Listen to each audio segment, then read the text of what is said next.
الحمد لله رب العالمين والعاقبة للمتقين والصلاة والسلام على سيد المرسلين وعلى آله وأصحابه أجمعين. أما بعد قال الله تبارك وتعالى في كلامه القديم وأعوذ بالله من الشيطان الرجيم. بسم الله الرحمن الرحيم. وأمر أهلك بالصلاة واصطبر عليها لا نسألك رزقا نحن نرزقك والعاقبة للتقوى. وقال النبي صلى الله عليه وسلم كل مولود يولد على فطرة الإسلام فأبواه يهودانه أو ينصرانه أو يمجسانه أو كما قال عليه الصلاة والسلام. صدق الله مولانا العظيم وصدق رسوله النبي الكريم ونحن على ذلك لمن الشاهدين والشاكرين والحمد لله رب العالمين.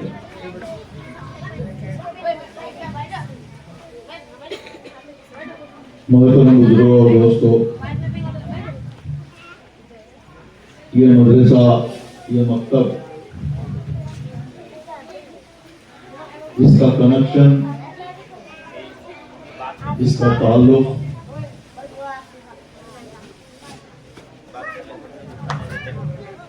مدرسہ صفہ، اصحاب صفہ سے، جسے تمام مسجدوں کا تعلق کعبۃ اللہ سے. دنیا بھر کی مسجدیں کعبۃ اللہ کی برانچز اور شاخیں ہیں. پورے دنیا کے مدارس یہ اصحاب صفہ کے شاخیں ہیں. صفہ چبوترا تھا مسجد نبوی میں اب بھی ہے. جو لوگ حج کو جا کر آئے وہ دیکھے ہوں گے. وہاں پر صحابہ کرام تعلیم حاصل کرتے تھے، سیکھنا سکھانا کرتے تھے اور احادیث اور دعائیں سکھاتے تھے، سیکھتے تھے. یہ پہلا مدرسہ ہے دنیا کا. اور وہاں ان کے لیے کھانے کا انتظام بھی تھا. جیسا ہمارے پاس ہاسٹل رہتے ہیں بعض مدارس میں، کھجور کے پوشے لٹکا دیتے اور زمزم کا پانی رکھتے تھے. بھوک لگتی تو کھجور کھا لیتے، پانی پی لیتے. وہی ہاسٹل. تو جتنے دنیا کے مکاتب ہیں ان کا کنیکشن کا تعلق مدرسہ صفہ سے، اصحاب صفہ سے ہے. تو یہ مدارس بڑے برکت والے ہوتے ہیں. بچہ کلمہ پڑھتا ہے تو ماں باپ کو ثواب ملتا ہے. بچہ نماز پڑھتا بالغ ہونے تک جتنے اعمال بچے کرتے ہیں ان سارے اعمال کا ثواب ماں باپ کو ملتا ہے. بچے بڑے ہو گئے تو ثواب ان کا اعمال نامہ، ان کا دفتر کھل جاتا ہے. تو اس لیے بچپن سے ماں باپ کا یہ فریضہ ہے کہ ان کو دیندار بنائے. اللہ کے نبی نے فرمایا جب بچہ بات کرنا سیکھے تو کلمہ سکھاؤ. بول بیٹا لا الہ الا اللہ محمد رسول اللہ. تھوڑے بچے رسول اللہ پڑھے، محمد رسول اللہ ہے. زبان شاید پلٹی نہیں ہوگی. تو بچہ جب بات کرنا سیکھے تو پہلے ماں کا فریضہ ہے اس کو کلمہ سکھائے.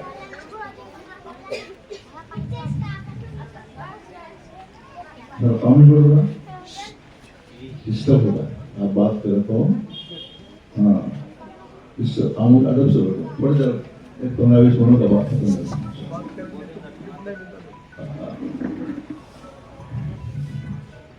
تو بچہ جب بات کرنا سیکھے تو کلمہ ہمیں کیا کرتے ہیں؟ بول بیٹا ابا، بول بیٹا امی، بول بیٹا دادا، دادی، نانا. وہ کیسے بولے گا؟ سکھانے پر بھی بولے گا، نہیں سکھانے کا بھی بولے گا. اصل کام ماں باپ کا ذمہ داری ہے اس کو کلمہ سکھائے. سنیے، یہ اولاد جو ہے نعمت ہے. جن کو اولاد میں ان کو پوچھو اولاد کی قدر اللہ نے امانت کے طور پر دیا ہے. ان کی تربیت کرنا، اخلاق سکھانا یہ ماں کا اور باپ کا فریضہ ہے. کلمہ سکھانا. بچہ پیدا ہوا تو کیا کرتے ہیں؟ ایک کان میں اذان دیتے ہیں, ایک کان میں اقامت پڑھتے ہیں. تو بچہ سمجھ جاتا ہے کہ میں مسلمان کے گھر میں پیدا ہوں. صحابہ نے پوچھا اللہ کے رسول, وہ پیدا ہونے والا بچہ جو دیکھ سکتا نہیں, سن سکتا نہیں, بول سکتا نہیں, اس کو شعور نہیں, احساس نہیں, وہ کیسے سمجھ سکتا ہے؟ تو آپ صلی اللہ علیہ وسلم نے فرمایا اس کو شعور احساس تو نہیں, لیکن یہ بات پہلے اچھی طرح سمجھ جاتا ہے. جب اس کے کان میں اذان کے کلمات کہے جاتے ہیں تو وہ سمجھتا ہے کہ میں کلمے والوں کے گھر میں پیدا ہوں. تحنیک کروانا, تحنیک کیا کہتے ہیں؟ نیک آدمی سے کھجور چبا کر اس کے زبان پر رکھتے ہیں, اس کو بولتے ہیں تحنیک. مدینے میں جو بچے پیدا ہوتے وہ مدینے کی انصار عورتیں چھوٹے بچوں کو لا کر حضور صلی اللہ علیہ وسلم گود میں ڈالتے, بچہ شادی کر دیتا. ماں بہت دکھی ہوتی, میرا بچہ آپ کے گود میں پیشاب کر دیا. آپ فرماتے بچہ کو کیا پتا, کرنے تو کوئی حرج نہیں, آپ اس کو کھجور چبا کر اس کے منہ میں رکھتے. ماں باپ بڑا خوش ہے, اس کو بولتے تحنیک. ہم بھی جو ہے کوئی نیک آدمی, مولانا ہیں, حافظ صاحب ہیں, متقی پرہیزگار ہیں, ان سے تحنیک کروانا. نام اچھا رکھنا. دیکھو نام کا اثر زندگی پر پڑتا ہے. شبانہ بولتے ہیں نام. شبانہ کے معنی کیا؟ رات کو آنا. کیا مطلب؟ رات کو آنا یہ بھی نام ہے, بے معنی نام. سیما بولتے ہیں, سیما بولتے ہیں حدود, جسے ہندوستان کی سیما ہے, سیمائیں. یہ حد کیا ہے؟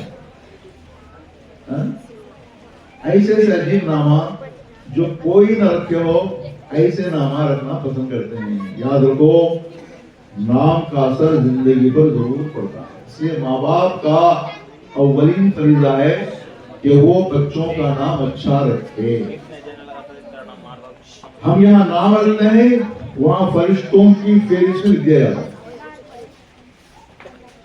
اب جو نام ماں باپ رکھتے ہیں اسی نام سے محشر کے میدان میں پکارتے ہیں فرشتے, فلانے کا بیٹا فلاں جاؤ, فلانے کا بیٹا فلاں جاؤ. نام اچھا رہا تو محبت سے پکارتے ہیں, نام کا کوئی معنی ہی نہیں ہے تو نام ہی پکارتے ہیں. اسے نام اچھا رکھنا. 7 سال کے ہو جائے تو نماز کا حکم کرنا. یہ دیکھو یہ ذمہ داری ہے. مرو اولادکم وہم ابناء 7 سنین وضربوہم وہم ابناء 10 سنین. اللہ کے مشکوہ شریف کی حدیث ہے, اللہ کے نبی صلی اللہ علیہ وسلم نے فرمایا بچہ یا بچی جب 7 سال کے ہو جائیں ان کو نماز کا حکم کرو. جب 10 سال کے ہو جائیں نماز چھوڑنے پر مار کر پڑھاؤ. یا مارنا ان کی تربیت کے لیے, عداوت دشمنی کے لیے. اب 10 سال کا بچہ نماز کا پابند ہو جائے وہ زندگی میں کبھی نہیں چھوڑتا. نام اچھا رکھنا, بات کرنا سیکھے تو کلمہ سکھانا. اگر اللہ توفیق دے تو 7 دن عقیقہ کرنا, وہ بال اتار کر اس کے برابر چاندی تول کر غریبوں کو صدقہ کرنا. عقیقہ کرنے سے زندگی پر اس کے اوپر بلائی نہیں آتی اگر اللہ استطاعت دیا ہے تو, ورنہ فرض نہیں, مصنون طریقہ ہے. 10 برس کے بعد نماز چھوڑنے پر ہلکی سے مار مار کر نماز پڑھانا. اور ایک مسئلہ بھی سن لو, 10 برس کا بچہ یا بچی کو ایک جگہ نہیں سلانا. یہ شریعت کا حکم ہے. یہ بھی شریعت کا حکم ہے, یہ اپنی بات میں ہے, شریعت کی باتیں ہیں. 10 برس کی بچی باپ کے ساتھ سونا منع ہے, 10 برس کا بچہ ماں کے ساتھ سونا منع ہے. یہ مسائل ہیں. اب جب وہ بڑا ہو جائے, بالغ ہو جائے, تو باپ اس کی پیشانی کے بال پکڑ کر کہہ سکتا کہ بیٹا ہم نے تیری پیدائش پر نام اچھا رکھا, کلمہ سکھایا, نماز کے پابند بنائے، اخلاق سکھائے اور اچھی جگہ دیکھ کر بالغ ہونے کے بعد دیندار گھرانے میں رشتہ کروا دیے. لڑکی دیندار ہو، دیندار بہو پورے گھر کو دیندار بنا سکتی ہے. اور بدین بہو صبح 8 بجے تک سوتی رہتی ہے. کرناٹک میں ایک بیلگام علاقہ ہے، ہم وہاں گئے تھے جماعت میں. وہاں کے ساتھیوں نے ہم کو ایک عجیب قصہ سنایا. بنگلور کی لڑکی، بیلگام کا لڑکا، دونوں کا نکاح ہوا. لڑکی کے ماں باپ ایسی تربیت کیے تھے کہ ایک نماز بھی چھوڑنے والی نہیں، گھر میں فضائل کی تعلیم اور قرآن کی تلاوت پابندی سے کرنے والی. بلکہ وہ لڑکی، ماں باپ اس کے اتنے نیک تھے، وہ تہجد کی بھی پابند تھی. ماں باپ اس کو 5 نمازوں کے علاوہ تہجد کے بھی پابند بناتے. وہ لڑکی کا نکاح ہوا بیلگام میں. لڑکا کیسا تھا؟ بے نمازی، دیندار نہیں. ایسے گھر میں اس لڑکے کا نکاح ہوا. اب نکاح ہوا، نکاح کے دن دلہے سے لڑکی کہنے لگی، دیکھو میں روزانہ عشاء کے بعد ہمارے گھر میں فضائل کی تعلیم پڑھتی ہوں، اگر اجازت دیا تو میں پڑھوں. دلہا بولا لوگ کیا بولیں گے؟ نہیں دلہن سب کے سامنے چہرہ دکھا کر کتاب پڑھے گی. ارے اس میں نیک کام میں شرم کیسی؟ گناہ کرنے میں شرم آنا چاہیے، نیک کام میں شرم ہے کیا ہے؟ میں پڑھوں گی.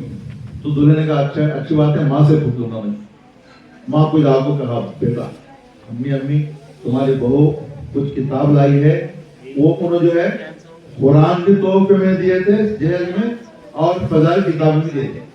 ماں باپ چنانچہ 500 عورتوں کا مجموعہ تھا جو شادی کو آئے تھے.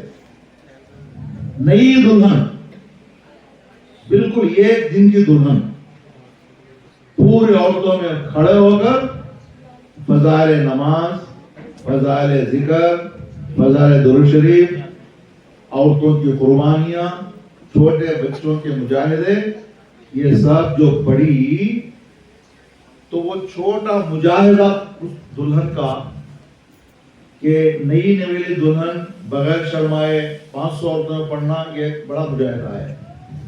اس مجاہدے کا اثر یہ ہوا، اس کے پڑھنے کا انداز ایسا نرالا اور دلکش تھا کہ ان عورتوں میں سے 200 عورتوں نے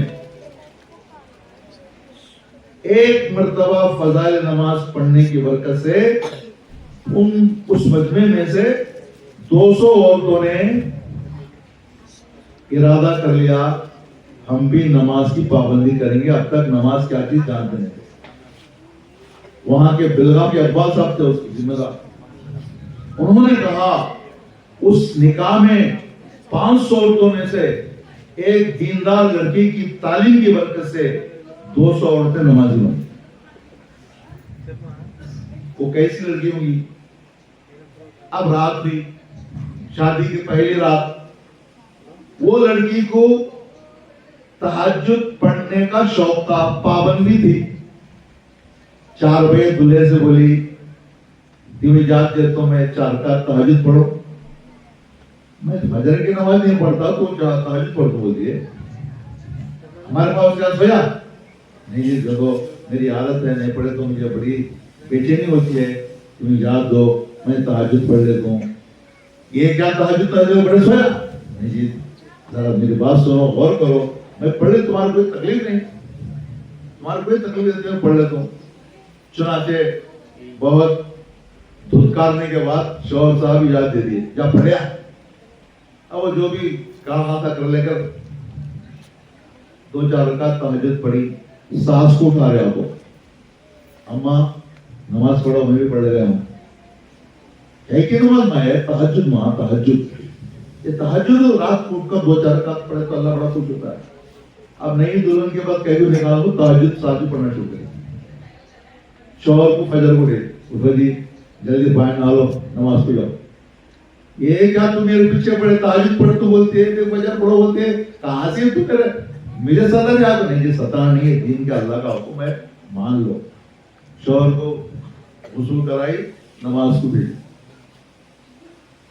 6 مہینے کے بعد لڑکی کی ماں کو دلہے کی ماں نے خط لکھا. کیا لکھا؟ بہن جی تمہیں ہمارے گھر میں نعمت کا پہاڑ دے دے.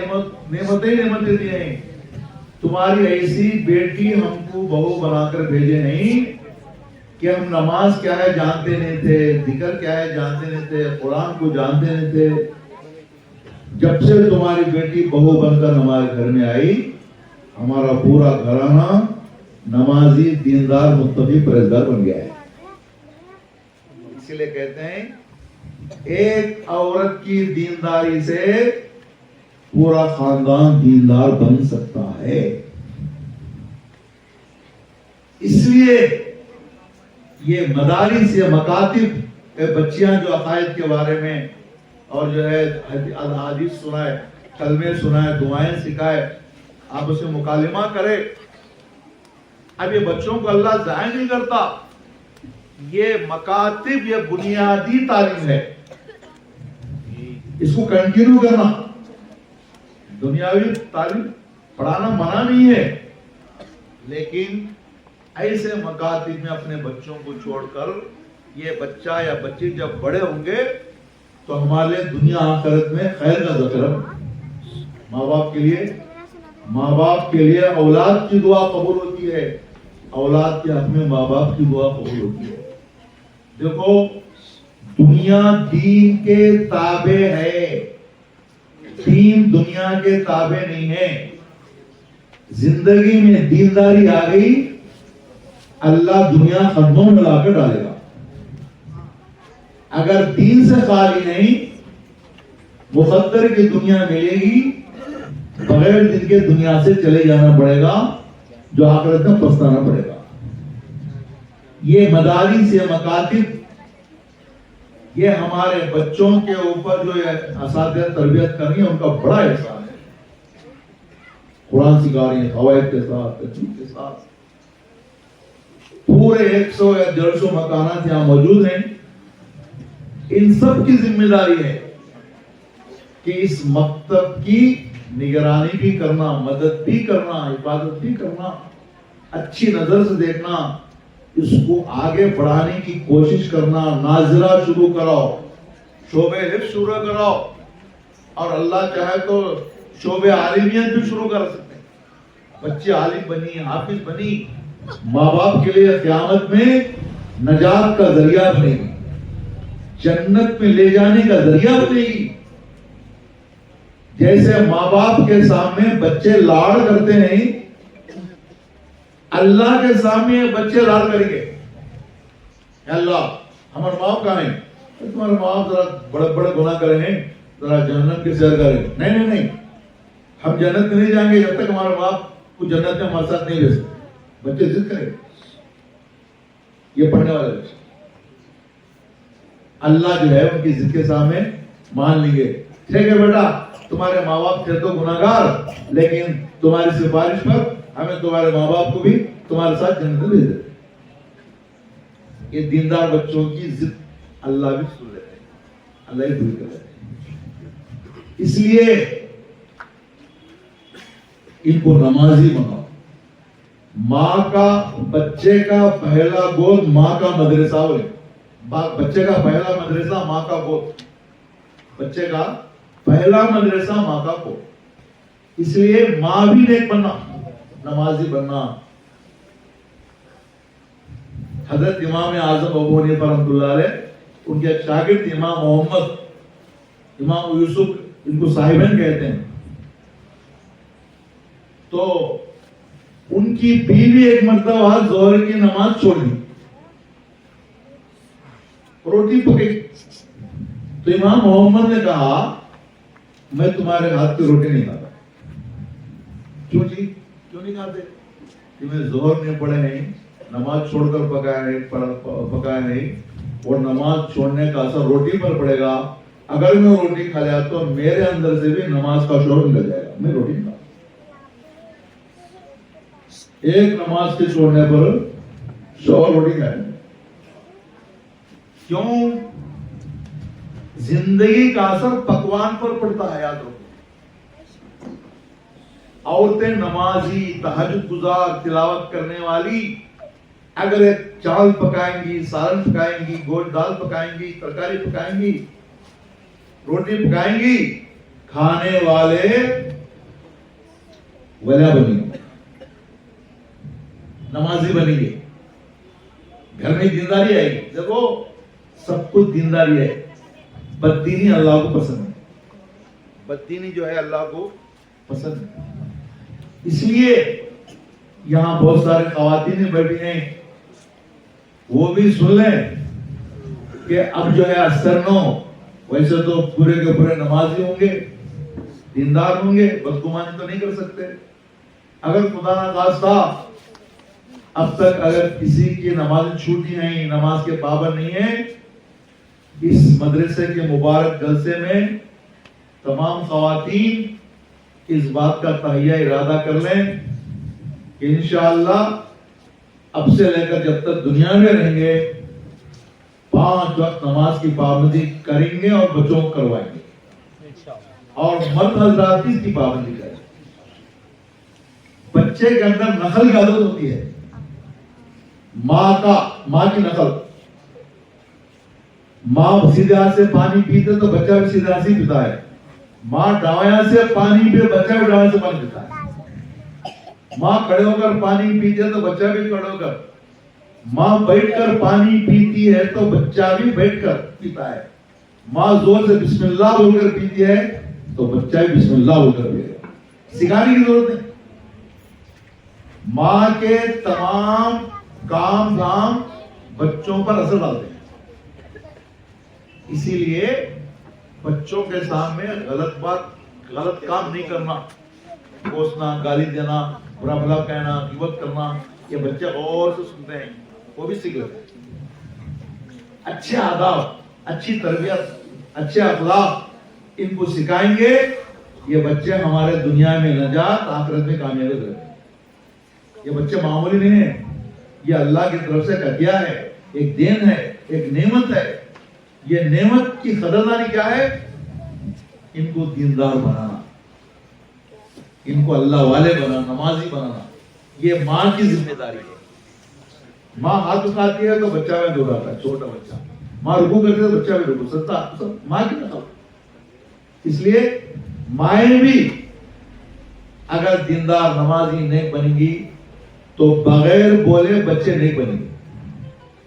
ماں کے گود بچے کا پہلا مدرسہ. اس لیے یہ مدارس یا مکاتب, جیسے پہلے عرض کیا, اس کا کنیکشن مسجد اصحاب صفا سے ہے, مکتب اصحاب صفا سے جو مدینہ پاک میں مسجد نبوی میں ہے, اور تمام مساجد کا کنیکشن کعبۃ اللہ اور مسجد نبوی سے ہے. وہاں سے برکات یہاں تک آتی رہتی ہیں. اس لیے سارے محلے والے اس بات کی فکر کوشش کریں, اس مدرسے کو آگے بڑھائیں, خوب ان کا تعاون کریں, اور جو ہے اور زیادہ تعداد بچوں کو بڑھائیں. ہر گھر والے بچوں کو بھیجیں, پڑھانے والوں کو بڑھائیں, اور ماہانہ کچھ طے کر لیں. ہمارے یہاں مدنی سے ماہانہ 500 یا 1000 اللہ اور دیا ہے تک 2000 3000 مدرسے کے لیے. یہ پیسہ آخرت میں توشہ بنے گا. ہمارے پیسے سے جتنے بچے قاری بنیں گے, حافظ بنیں گے, ناظرہ قرآن پڑھنے والے بنیں گے, عالم بنیں گے, ہم خبروں میں چلے جائیں گے, ہمارے پیسے سے بچے پڑھیں گے. یہ جب تک پڑھتے رہیں گے ہم خبروں میں جانے کے بعد بھی ثواب حاصل کرتے رہیں گے. یہ صدقہ جاریہ, ہر مدرسے میں تعاون کرنا, یہ صدقہ جاریہ. صدقہ جاریہ بولے کیا؟ مرنے کے بعد بھی ثواب. مرنے کے بعد ثواب اعمال کٹ جاتے ہیں, ختم ہو جاتے ہیں, لیکن بعض اعمال ایسے ہیں کہ مرنے کے بعد بھی قبر میں ثواب پہنچتا رہتا ہے. ایسے مدارس مکاتب کی ہم خوب مدد کریں, فکر کریں. ہاں انشاءاللہ آگے چھوٹا مدرسہ ہے, مدرسہ کھل کر کہتے ہیں میں نے وہ 1 سال ہوا ہے, ابھی یہ بچہ ہے, 1 سال کا بچہ ہے.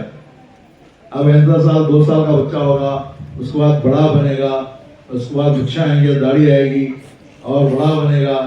وہ بڑا بننے تک آپ کی ذمہ داری, اور پتہ نہیں آئندہ دارالعلوم بن سکتا ہے, بڑا دارالعلوم بن سکتا ہے, عالم, حافظ, قاری, مفتی.